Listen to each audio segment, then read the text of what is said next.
Hello दोस्तों, मैं हूं आपका दोस्त विनय सिंह जादौन और आप हैं हमारे चैनल एलेक्स द वॉरियर पर। दोस्तों, जैसा कि आप जानते हैं कि यूपी टीजीटी का एग्ज़ाम 8 मार्च 2019 आज आयोजित किया गया है और फॉर्म 2016 में पढ़े थे। और आज सोशल साइंस का पेपर हम लेकर आए हैं और इसमें 4 पोर्शन है टोटल। अलग अलग हम करवाएंगे। सबसे पहले ज्योग्राफी का पोर्शन हम देख लेते हैं। ज्योग्राफी में टोटल हमारे 62 क्वेश्चन है, 62 क्वेश्चंस देखेंगे। पहला क्वेश्चन है हमारा कि कौन सी नहर प्रशांत और अटलांटिक महासागर को जोड़ती है। कौन सी नहर प्रशांत और अटलांटिक महासागर को जोड़ती है? तो पनामा नहर है। आप जानते हैं पनामा नहर अटलांटिक और प्रशांत महासागर को जोड़ती है। दूसरा है विश्व में सर्वाधिक कॉफ़ी उत्पादन, बहुत ही घिसा-पिटा क्वेश्चन, ब्राज़ील है। नेक्स्ट क्वेश्चन हमारा है कि कौन सी नदी कश्मीर घाटी से बहती है। अब ब्यास और रावी नहीं होगी, झेलम जो है आप जानते होंगे, तीस्ता तो बिल्कुल नहीं है, आपकी हो जाएगी ये झेलम। झेलम पे बहुत सारे गाने भी बने हुए हैं। फ्रांस के ऊपर आल्प्स से रोन घाटी से होकर भूमध्य सागर की ओर बहने वाली पवन कहलाती है। स्थानीय पवनों के बारे में दिया गया है मिस्ट्रल, आपको पता होगा मिस्ट्रल है ये। नेक्स्ट क्वेश्चन है कौन सा एक अंतर्जनित बल नहीं है। Which one is not a endogenic force. तो ये तनाव होता है, भ्रंशन होता है, संपीड़न भी होता है, लेकिन अपर्दन ये बाह्य बल के अंतर्गत आता है, अंतर्जनित बल नहीं होता। तो आपका डी ऑप्शन सही हो जाएगा, डी ऑप्शन।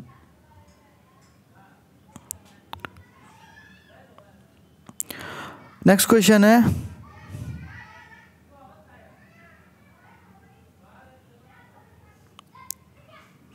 हमारा है ये मिस्ट्रल हो गया आपका, अपर्दन हो गया। नेक्स्ट क्वेश्चन है मध्य प्रशांत महासागर से गुजरने वाली अंतर्राष्ट्रीय तिथि रेखा सामान्यतः अनुसरण करती है। तो बहुत ही इजी क्वेश्चन है, 180 देशांतर का अनुसरण करती है। क्वेश्चन नंबर 8 है ऊर्ध्वाधर संधियों में घुसने वाला और ठोस हो जाने वाला मैग्मा कहलाता है। ये मैग्मा का प्रकार है, जो सीधा सीधा होता है उसको डाइक कहते हैं और जो क्षैतिज हॉरिजॉन्टल होता है उसको सिल कहते हैं। तो हमारा ए ऑप्शन हो जाएगा। जब उष्ण और हल्की वायु ठंडे और अधिक गहरी वायु के विरुद्ध चलती है तो पूर्ववर्ती दूसरी के ऊपर चढ़ जाती है। एक वाताग्र क्या कहलाता है? तो ये आपका हो जाएगा उष्ण वाताग्र, वार्म फ्रंट हो जाएगा। ध्रुवीय वाताग्र सिद्धांत दिया था हमारे, ये जर्कनिस लिखा है, कोई बर्कनिस बोलता है इनको, तो ये हमारे वी जर्कनिस या वर्कनिस जो भी बोलें आप।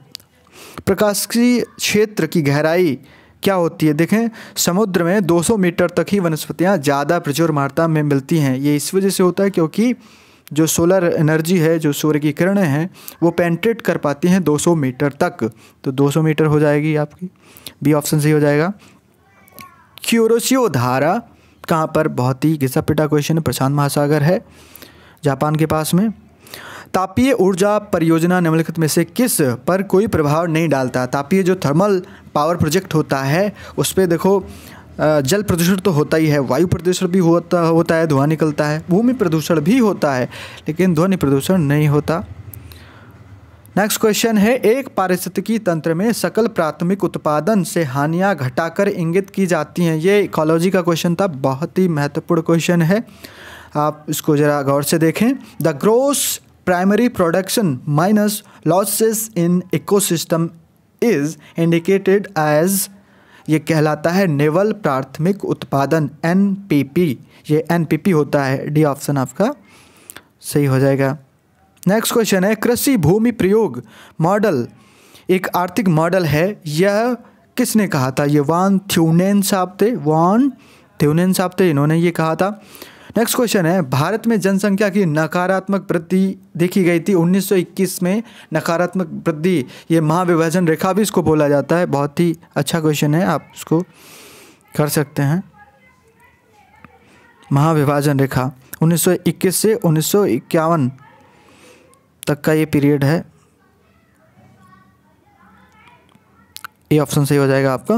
नेक्स्ट क्वेश्चन है भारत में कौन सा राज्य कॉफ़ी का सबसे बड़ा उत्पादक है कर्नाटक है, आप जानते हैं, बहुत ही ईजी क्वेश्चन है, कर्नाटक राज्य। नेक्स्ट है, भारत में नगरीय बस्ती के लिए एक निक्कस है, ये 500 या अधिक होता है, 5000 या अधिक होता है। नेक्स्ट क्वेश्चन है, डेट्रॉइट किसके लिए फेमस है? तो डेट्रॉइट जो है ऑटोमोबाइल इंडस्ट्री के लिए फेमस है, ऑटोमोबाइल इंडस्ट्री के लिए डेट्रॉइट। नेक्स्ट क्वेश्चन है हमारा, नई दिल्ली का CBD है, नई दिल्ली का CBD, ये इसका थोड़ा क्वेश्चन कन्फ्यूजन है, आपको कमेंट बॉक्स में बता देंगे। नेक्स्ट क्वेश्चन है, हेलियोसेंट्रिक थ्योरी किसने दिया था? तो कॉपरनिकस साहब थे, इसका ए ऑप्शन सही हो जाएगा, ए ऑप्शन आपका सही हो जाएगा, कॉपरनिकस। नेक्स्ट है कि किसे आर्कटिक वृत्त कहा जाता है? तो 66.5 डिग्री जो उत्तर है उसको आर्कटिक वृत्त कहा जाता है, ऑप्शन ए आपका सही हो जाएगा। नेक्स्ट है, अपने ही स्थान पर सेलों की विघटित और अपघटन की प्रक्रिया कहलाती है अपक्षय, वीदरिंग कहलाता है, वीदरिंग। अपने ही स्थान पर टूट के जो बिखरती हैं उसको वीदरिंग कहलाता है वो।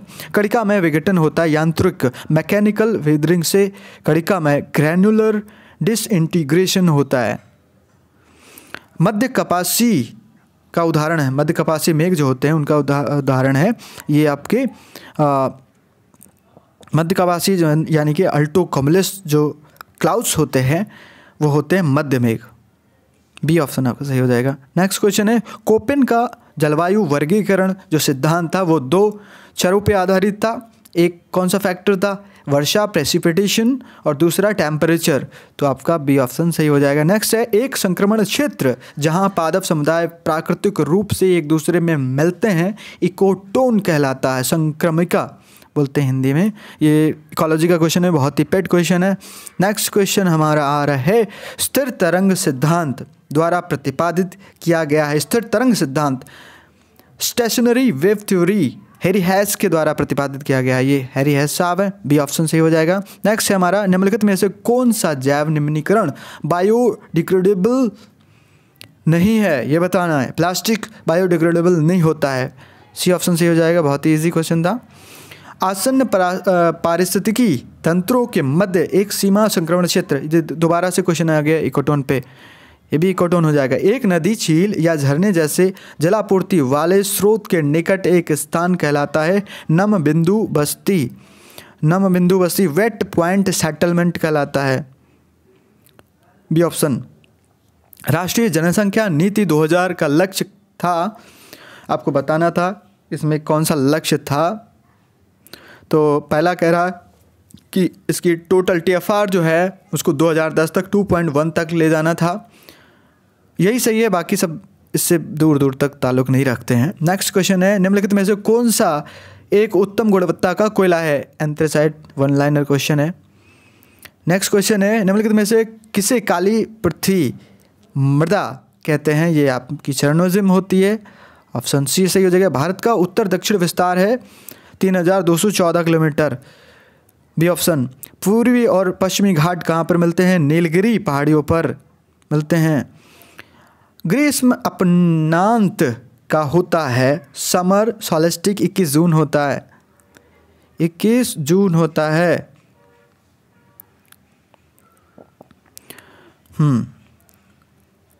भारत में अपनाई गई मानक मध्याह्न मेरिडियन है 82.5 है, जो नैनी से जाता है, पता होगा। निम्नलिखित में से कौन सा बड़ी प्लेट का एक उदाहरण है? प्रशांत प्लेट जो है बड़ी प्लेट है, लगभग 6 या 7 प्लेटें होती हैं बड़ी, और 20 लगभग छोटी प्लेटें होती हैं। तो ये प्रशांत प्लेट जो है बड़ी प्लेट के अंतर्गत आती है, और कोकोस प्लेट, नशाका, फिलीपींस ये छोटी प्लेट के अंतर्गत आती हैं। पिडमोंट मैदान कैसे बनते हैं? तो ये हवा के द्वारा बनाए जाते हैं, पवन के द्वारा।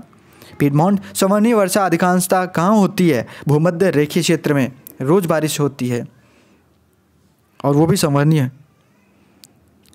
महाद्वीपीय उद्भव के अवसाद the sediment of the continental origin are called, ये कहलाते हैं आपके भूजात, बी ऑप्शन आपका सही हो जाएगा। भारत में उच्चतम ज्वार क्षेत्र कहाँ पर देखा जाता है? गुजरात का भुज क्षेत्र है, वहाँ पर आते हैं। पर्यावरणीय निम्नलिखित भारत में निम्नलिखित में से किस क्षेत्र में उच्चतम है? पर्यावरणीय निम्नीकरण भारत में निम्नलिखित में से कहाँ सबसे ज़्यादा? छोटा नागपुर में खनन भारत का रूर प्रदेश कहलाता है छोटा नागपुर, और वहाँ पे माइनिंग सबसे ज़्यादा होती है और माइनिंग की वजह से वहाँ सबसे ज़्यादा पर्यावरणीय ह्रास होता है छोटा नागपुर। ऊर्जा का पिरामिड सदैव सीधा बनता है, उल्टा नहीं बनता। बी ऑप्शन सही। नेक्स्ट क्वेश्चन है, किसने भूमि प्रयोग अध्ययन आरंभ किया और ब्रिटेन का भूमि प्रयोग मानचित्र प्रस्तावित किया? ये मैकिंडर साहब थे, मैकिंडर। मसाई जनजाति अफ्रीका में पाई जाती है। मछली पकड़ना प्राथमिक उद्योग में आता है। आसवन परियोजना, आसवान डैम है।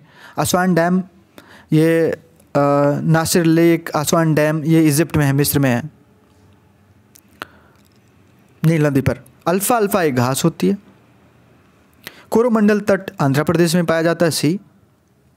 निम्नलिखित ग्रहों में से कौन सा बाह्य ग्रह, आउटर प्लेनेट के बारे में पूछ रहा है, तो यूरेनस है हमारा। पृथ्वी एक घूर्णन लगभग 24 घंटे में करती है। मध्य महाद्वीपीय धारा के सिद्धांत के अनुसार 250 मिलियन वर्ष पूर्व केवल एक महाद्वीप और एक महासागर था। तो महाद्वीप को हम पैंजिया कहते थे और महासागर को हम पैंथालासा कहते, तो पैंजिया आ गया आपका। भूकंप की तीव्रता मापने के लिए हम मार्केली पैमाना और रेक्टर पैमाना दोनों को यूज करते हैं, दोनों यूज करते हैं। नेक्स्ट है हमारा, शहरी और औद्योगिक केंद्रों में जब धुएं के साथ कोहरा मिल जाता है तब उसको स्मॉग कहते हैं, स्मॉग कहते हैं, धूम कोहरा। निम्नलिखित में से कौन सा भारत के पूर्वी तट में शीत ऋतु की वर्षा के लिए उत्तरदायी होता है? तो हमारा ये उत्तर पूर्वी लौटता हुआ जो मानसून होता है वो। महासागरों में लवणता जो होती है वो औसतन होती है 35/1000। प्रवाल भित्तियाँ क्या होती? कैल्शियम युक्त पंख होता है, कैल्शियम युक्त ओज होता है। डी। निम्नलिखित में से कौन सा शब्द होमोसैपियंस, ये सर्वाहारी ओमनिवोरस को रेफर करता है? एर्ड कुंडे पुस्तक, ये रेटर साहब ने लिखी है। एर्ड कुंडे पुस्तक रेटर साहब ने लिखी है। और